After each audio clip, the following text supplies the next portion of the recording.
Hello दोस्तों, मैं कैलाश आपको clear math dot YouTube channel पे स्वागत करते हैं। हम आज क्लास 10th के फर्स्ट चैप्टर का सेकेंड लेक्चर पढ़ने वाले हैं। फर्स्ट लेक्चर में हम देख चुके हैं इंट्रोडक्शन, उसमें बताए थे कि अगले क्लासेस में क्या क्या पढ़ने वाले हैं। आप उसको जाकर के पहले देखिए, उसके बाद सेकेंड लेक्चर को देखिए। तो चलिए हम शुरुआत करते हैं सेकेंड लेक्चर का। इसमें हम देखेंगे Euclid's division of lemma. Lemma क्या होता है? A lemma is a proven statement used for proving another statement. जो एक प्रूवन स्टेटमेंट है उसके आधार पे दूसरा स्टेटमेंट को प्रूव करते हैं। हम भी यहाँ पर क्या करेंगे? यूक्लिड्स डिवीजन लेम्मा के माध्यम से यूक्लिड्स डिवीजन एल्गोरिथम को प्रूव करेंगे। ठीक है, तो इसमें क्या करते हैं, एक कहानी दिया हुआ है। क्या दिया हुआ है? एक ट्रेडर रहता है, ट्रेडर बास्केट ऑफ एग को लेके जाते रहता है। उसका मुलाकात एक इडलर से होता है। इडलर उससे बातचीत करने लगता है। बातचीत करते करते उसकी लड़ाई हो जाती है। लड़ाई होगी तो वो बास्केट ऑफ एग गिरेगा। बास्केट ऑफ एग गिरेगा तो अंडे फूटेंगे। अंडा फूटा, ट्रेडर इडलर से पैसा मांगा, वो नहीं दिया। फिर ट्रेडर गया पंचायत के पास। पंचायत बोला ट्रेडर से कि आपके कितने अंडे फूटे। तो ट्रेडर उसको कितना अच्छा जवाब देता है वो देखिए। यदि आप उस अंडे को दो दो के पेयर में लेंगे तो कितने लास्ट में बचेंगे मेरे? एक अंडे शेष बच जाएंगे। यदि हमको तीन तीन के पेयर में लेते हैं तो लास्ट में 2 अंडे बच जाएंगे। 4 के पेयर में लेते हैं तो 3 अंडे बच जाएंगे। ऐसे ही करते करते जब आप 7 अंडे लेते हैं, 7 के लेते हैं तो रिमाइंडर मेरा 0 बच जाता है। तो यानी कि क्या हो गया कि हम मान लेते हैं कि टोटल अंडे जो ट्रेडर के फुटे हैं वो कितने हैं? ए मान लेते हैं। चलिए ए इक्वल्स टू क्या हो जाएगा? 7 के पेयर में लेंगे यानी कि 7 टाइम्स समथिंग होगा। समथिंग को पी मान लिए तो रिमाइंडर मेरा कितना बच जाता है? 0 बच जाता है। ठीक है, ऐसे ही क्या करेंगे? ए इक्वल्स यदि 6 के पेयर में लेते हैं तो क्या बच जाता है? रिमाइंडर मेरा 5 बच जाता है। ऐसे ही यदि 5 के पेयर में लेंगे तो कितना बच जाएगा मेरा? 4 बच जाएगा। यदि 4 के पेयर में लेंगे तो कितना बच जाएगा? 3 बच जाएगा। ऐसे ही यदि 3 के पेयर में लेंगे तो कितना बच जाएगा? 2 बच जाएगा। ऐसे ही यदि 2 के पेयर में लेंगे तो कितना बच जाएगा? ये 1 बच जाएगा। ठीक है, ट्रेडर इस टाइप से बोलता है। इसको हम इक्वेशन के फॉर्म में लिख लिए। अब हम क्या देखते हैं कि इसको जो इतना सारा है वो एक यूजुअल मतलब जनरल फॉर्म में लिखा हुआ है। कैसे? देखिए, a इक्वल्स टू क्या लिख सकते हैं? ये जो नंबर लिखा हुआ है 765 इसको b लिख सकते हैं, और ये जितना वेरिएबल लिखा है उसको q लिख सकते हैं प्लस में r। यहाँ पर b का वैल्यू क्या क्या है?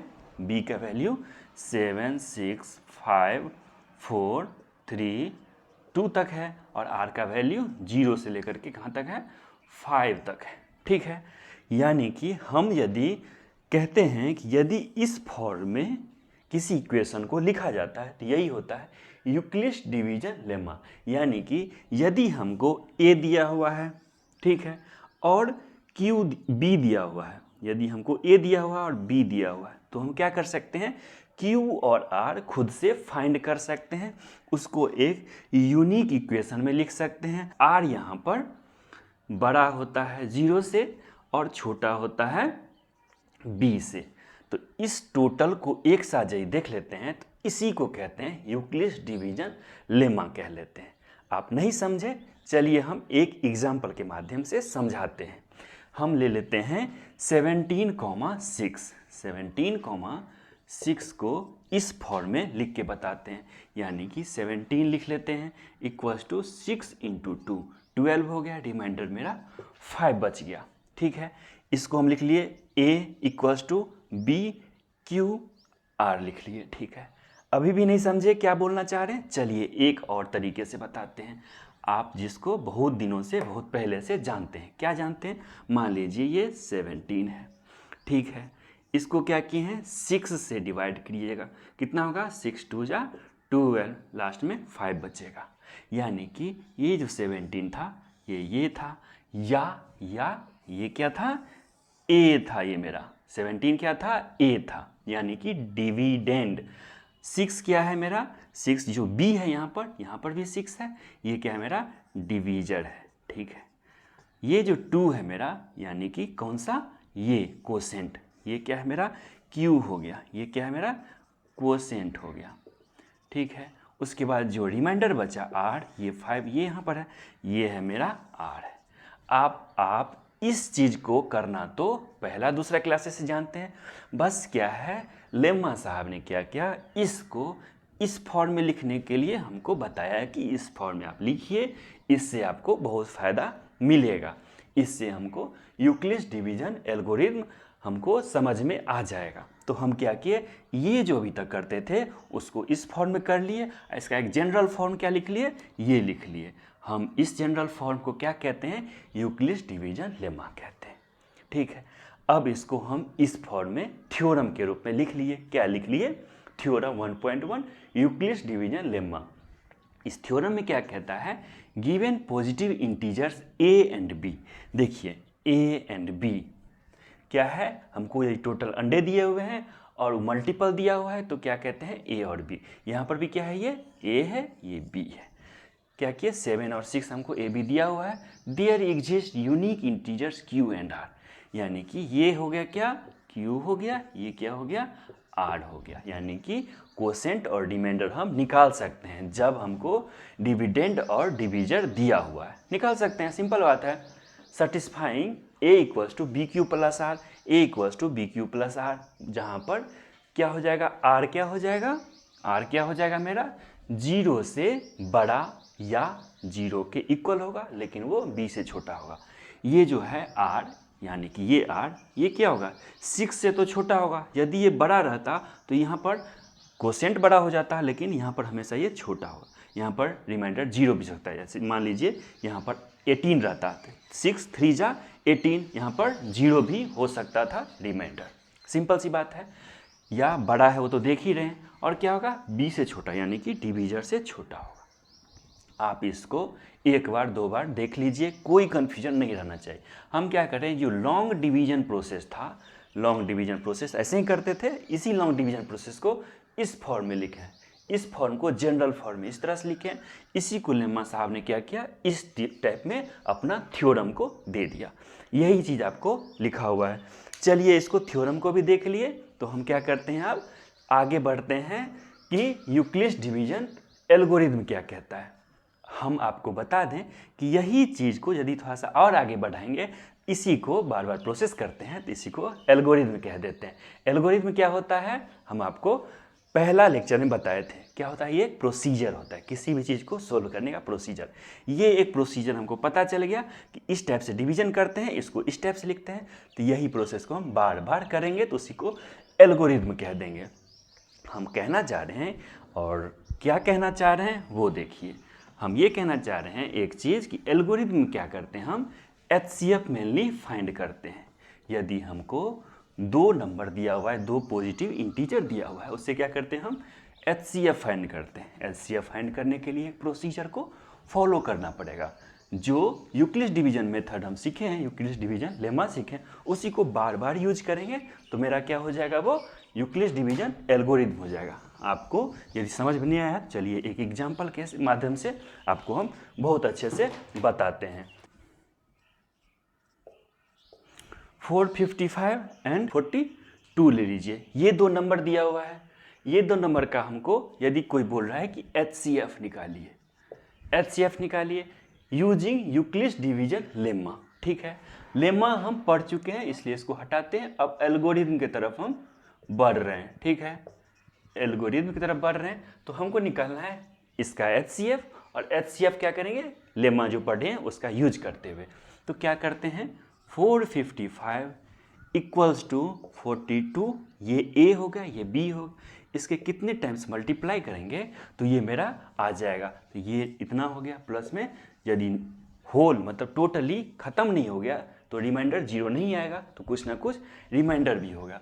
तो कितने टाइम्स लेंगे, 9 टाइम्स लेते हैं तो कम पड़ जाएगा, 10 लेके देखते हैं 10 टाइम्स, तो कितना हो जाएगा, 420 हो जाएगा, ये 35 बच जाएगा, तो रिमाइंडर 35 हो गया। चलिए फिर इसको 42 करके देखते हैं। 42 इक्वल्स टू 35 इंटू 1 प्लस में 7 हो जाएगा, 35 हो गया, 35 इक्वल्स टू 7 इंटू 5 प्लस में 0 हो गया। जब 0 आ गया तो इस समय जो डिवीजर है वो क्या हो जाता है, HCF हो जाता है। चलिए इसी को जो प्रोसेस है यानी कि यूक्लिड्स डिवीजन एल्गोरिदम को जो प्रोसेस अपनाए हैं इसको हम थ्योरी में क्या कहते हैं, एल्गोरिदम क्या कहता है वो हम देख लेते हैं। To obtain the HCF of two positive integer say C and D, ये क्या होता है, C होता है, ये D मान लेते हैं, with C greater than D, C क्या है, ग्रेटर देन D है। Follow the following below. अब क्या करते हैं, HCF निकालने के लिए स्टेप्स 1 क्या करते हैं, apply Euclid's division lemma to C and D, so we find whole numbers Q and R। C and D, ये C है ये D है, हम क्या फाइंड कर लिए हैं, Q एंड R। ये क्या हो गया, Q हो गया, ये हम R फाइंड कर लिए जब हमको C और D दिया हुआ था। ठीक है, वहाँ पर क्या है, R क्या है, बड़ा है या बराबर है 0 से और B से छोटा है। B क्या है, ये है, इससे तो छोटा है। स्टेप 2 क्या कहता है, if R is 0 D is the HCF of C। यदि यहाँ पर 0 रहता तो यहाँ पर जो मेरा D है वो क्या होता, HCF हो जाता, लेकिन यहाँ पर क्या है, R 0 नहीं आया। उसके लिए क्या बता है, if R not equals to 0 apply Euclid's division lemma to D and R, यानी कि इस पे और इस पे EDL Euclid's division of lemma apply कीजिए। चलिए इस पे फिर से करके देखते हैं, ये क्या हो जाएगा, यहाँ पर आ जाएगा 42 इक्वल्स टू 35 इंटू 1 प्लस में 7, यानी कि फिर से 7 रिमाइंडर आ गया। क्या करेंगे, continue the process till the remainder is 0। चलिए इसको फिर से करते हैं, क्या होगा, 35 इधर 7 इधर 5 टाइम्स हो गया, तो अब रिमाइंडर 0 आ गया। तो रिमाइंडर 0 आ गया, the divisor at this stage will be the required HCF, यानी कि ये जो रिक्वायर्ड यहाँ पर रिमाइंडर 0 आ गया, इस समय जो डिवीजर है वो क्या हो गया, मेरा HCF हो गया। यही चीज़ जो किए हैं उसी को हम थ्योरी में ऐसे करके लिख लिए हैं। आप भी इसको लिख लीजिए और लिखते लिखते सुनिए कि क्या है कि हम HCF ऑफ निकाले तो हैं सिर्फ 455 और 42 का, लेकिन ये 455 और 42 का, लेकिन ये HCF और किस किस का हो जाएगा, जो भी फिर से बता रहे हैं 42 और 35 का भी हो जाएगा, और क्या हो जाएगा HCF ऑफ, और किसका हो जाएगा 35 और 7 का भी HCF, सबका HCF कितना हो जाएगा, 7 हो जाएगा। चलिए अब एग्जाम्पल है, मेरे पास 4 एग्जाम्पल है, चारों एग्जाम्पल को अच्छे से करके आपको बताते हैं, तो इसको नोट डाउन करिए। देखिए फर्स्ट क्वेश्चन क्या है कि use Euclid's division algorithm to find HCF of इतना और इतना, इसमें से बड़ा कौन सा है, ये है, यानी कि इसको C मानेंगे, इसको D मानेंगे। क्या करते हैं, C इक्वल्स टू यानी कि 12576 equals to 4052 into something plus में R होता है। कितने टाइम्स मल्टीप्लाई करेंगे, इसको जस्ट जल्दी जल्दी करना है तो 3 को हटा दीजिए पहले, 4 3 जा 12 होता है, यानी कि 3 टाइम्स हो सकता है, तो 3 टाइम्स मल्टीप्लाई कर दीजिए। रिमाइंडर कितना बचेगा, इस दोनों को मल्टीप्लाई करके इससे हटा लेंगे, यानी कि सब्ट्रैक्ट कर लेंगे। 3 2 जा 6, 5 3 जा 15, 1 12, तो 0 2 4, 4 2 0 आ गया। चलिए इसको फिर से करके देखते हैं, ये क्या यहाँ आ जाता है 4052 इक्वल्स टू 420 इंटू कितना टाइम्स प्लस में कितना आ जाएगा। तो देखिए यदि हम 10 से करते हैं तो ज़्यादा आ जाता है, तो 9 टाइम्स करते हैं तो 9 को 0 से मल्टीप्लाई करेंगे तो 0, 9 2 जा 18, 1, 9 4 जा 36, 37 आ गया, 37 आ गया तो क्या हो जाएगा, ये 2 हो जाएगा, 7 हो जाएगा, और ये कितना हो जाएगा 2 हो जाएगा। ठीक है, यानी कि 272 हो गया मेरा रिमाइंडर। तो ये क्या हो जाएगा, यहाँ पर फिर से आ जाएगा तो ये 420 हो जाएगा इक्वल्स टू ये 270 कितने टाइम्स हो जाएगा, 1 टाइम्स, 2 टाइम्स ज़्यादा हो जाएगा तो देखते हैं फिर रिमाइंडर कितना हो जाएगा। 272 इसमें से हटाइए, 272 हटाएंगे तो कितना हो जाएगा, 148 हो जाएगा, तो ये 148 हो गया। चलिए इसको भी हटाइए, ये फिर यहाँ पर आ जाएगा तो 272 equals to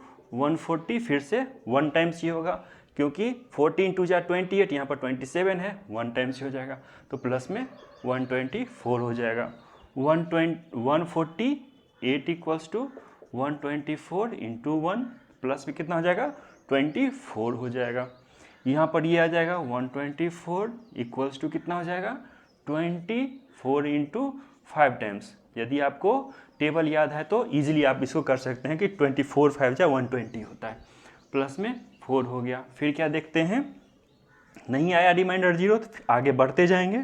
24 equals to 4, 24 equals to 4 into 6 plus में रिमाइंडर 0 आ गया। एट दिस स्टेज जो भी डिवीजन होगा वो क्या हो जाएगा, HCF हो जाएगा।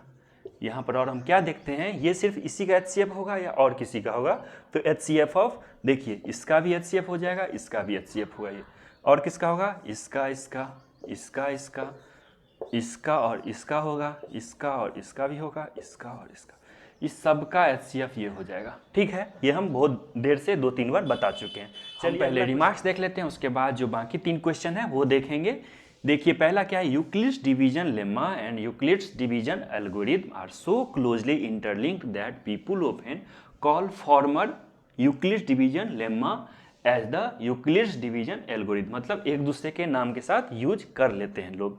दूसरा क्या है, although Euclid's division algorithm is stated only for positive integers, यानी कि अभी तक जो भी देखे होंगे यूक्लिड्स डिवीजन ऑफ एल्गोरिथम या लेमा में हम ऑलवेज क्या लिखे हैं, पॉजिटिव इंटीजर लिखे हैं, लेकिन वो क्या है, it can be extended for all integers, ये सभी के लिए यूज हो सकता है एक्सेप्ट 0, यानी कि वो जो हम लिखते थे a equals to B Q plus r, तो b क्या होता था, डिवीजर होता था। डिवीजर मतलब वो a को ऐसे डिवाइड करता है, ठीक है, यानी कि a डिवाइड बाई b 0 हो जाएगा तो अनडिफाइंड हो जाएगा, इसलिए b नहीं लेते हैं।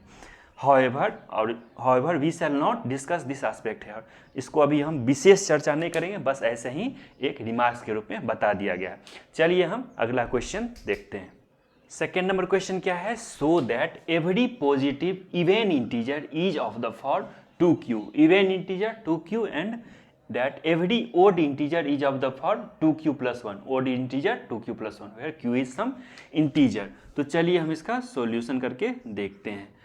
let that integer be a, ठीक है, and b equals to 2।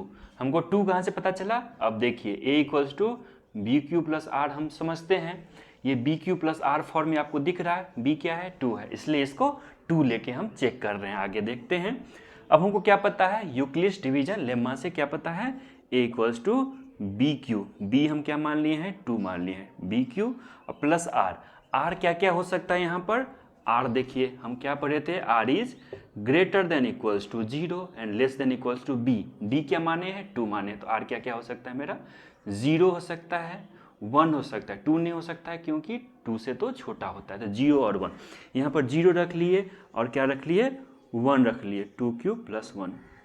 अब देखिए इसमें क्या देखते हैं कि इसको 2 इंटू क्यू लिख सकते हैं, इसको क्या 2 सेपरेट इसमें से कर सकते हैं, नहीं कर सकते हैं। अब हमको क्या पता है कि यदि 2 से किसी नंबर को डिवाइड कर देते हैं या कर सकते हैं, उसको क्या कहते हैं, इवन नंबर कहते हैं, हमको बहुत दिनों से ये बात पता है। तो ये क्या हो जाएगा, डिवाइड हो जाएगा 2 से, लेकिन ये डिवाइड नहीं होगा। तो क्या हो गया कि इवन, यदि कोई इवन नंबर है तो उसको किससे डिनोट कर सकते हैं, 2q के फॉर्म में हम डिनोट कर सकते हैं, यदि ऑड है तो 2q प्लस 1 के फॉर्म में ऑब्जर्व कर सकते हैं, डिनोट कर सकते हैं, ठीक है। हेंस लिखेंगे, लास्ट में लिखेंगे hence every positive even integer is of the form 2q according to equation 1 लिख देंगे, and that every odd integer is of the form 2q plus 1 लिख देंगे according to equation 2 लिख देंगे, hence proved लिख देंगे, ठीक है।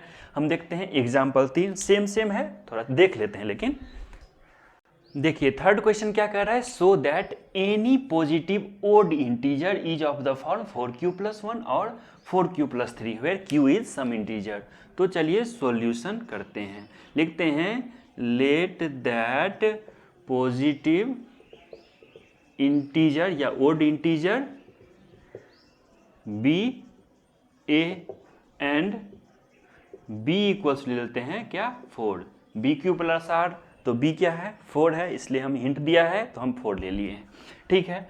अब हम क्या देखते हैं कि r क्या क्या हो सकता है, 0 1 2 एंड 3 हो सकता है, b क्या, r क्या होता है, b से छोटा होता है, तो इसलिए यही सब ले सकते हैं। तो क्या क्या लिख सकते हैं, a equals to B q, b माने हैं 4 को, bq 0 लेंगे तो कोई मतलब नहीं लिखने का, 4q plus 1 a equals to 4q plus 2, a equals to 4q plus 3 हो गया। चलिए इसको क्या लिख सकते हैं, 2 इंटू 2q, इसको क्या लिख सकते हैं, 2 इंटू 2q प्लस 1 लिख सकते हैं। इस दोनों में से 2 कॉमन ले सकते हैं, नहीं ले सकते हैं। फिर से वही चीज़ पिछले क्वेश्चन जैसा ही कि यदि हमको कोई नंबर ऐसा है जो 2 से डिवाइड होता है तो उसको क्या कहते हैं, इवन नंबर कहते हैं।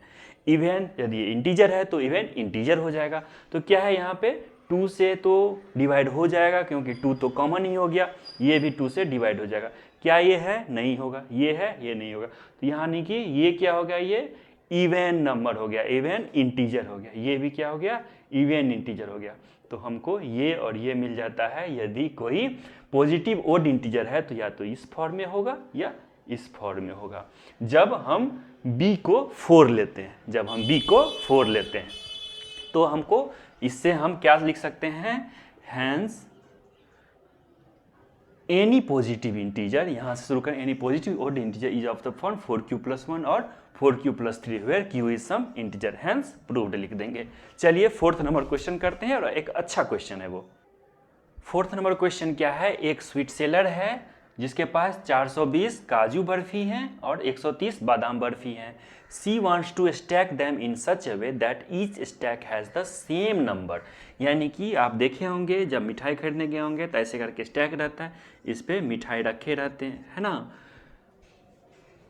Each stack has the same number, मतलब कोई भी स्टैक है उस पर सेम नंबर है, चाहे ये काजू बर्फी का है चाहे बादाम बर्फी का है, सेम नंबर ऑफ मिठाई है, ठीक है, ऐसे करके है।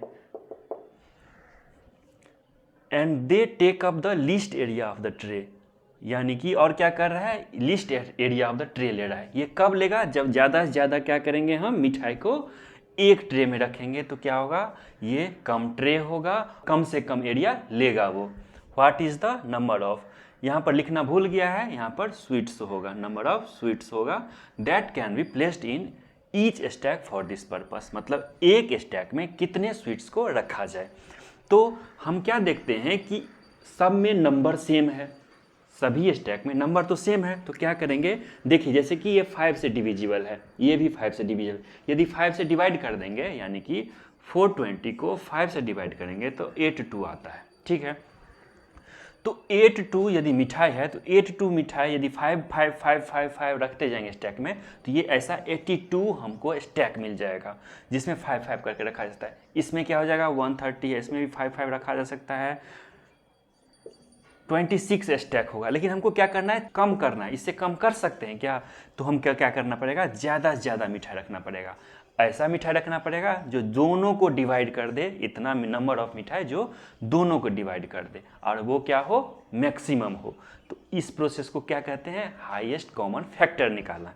इस दोनों में 420 और 130 में जो हाईएस्ट कॉमन फैक्टर होगा उससे क्या करेंगे, उतने नंबर ऑफ मिठाई हर एक स्टैक में रखेंगे तो क्या होगा, सभी स्टैक में जो नंबर ऑफ मिठाई है वो इक्वल होगा और क्या होगा, सबसे कम स्टैक मेरा यूज होगा, सबसे लीस्ट एरिया यूज होगा। तो क्या करते हैं हम, सबसे पहले तो HCF निकाल लेते हैं।